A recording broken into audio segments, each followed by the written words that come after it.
কষ্টর দেখেছো কি? বিদেশ প্রবাসে এসে দেখো না, 5-6 লাখ টাকা খরচ করে কত টাকা বিদেশে।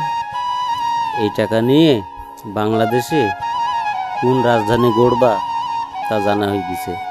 এই টাকা নিয়ে নিজের দেশে নিজে কোনো ছোটোখাটো ব্যবসা করে খাও, ভালো থাকবে। দেখছো নি প্রবাস জীবন কাকে বলে? রাত নাই, দিন নাই, বিশ্রামেরও কোনো টাইম নাই। এভাবেই কষ্ট করতে হবে। দরকার আছে নি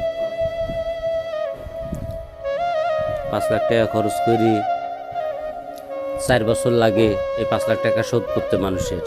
তাহলে ওরম বিদেশ খাইতে আমার লাভ কি? আমি দেশে ব্যবসা করো, 5 লাখ খাটাই, তোমার মাথা নাই, মাথা দিয়ে উপার্জন করো, না তো মানুষের পাগল করবে। ছাগল। ভিডিওটা শেয়ার করে দিন।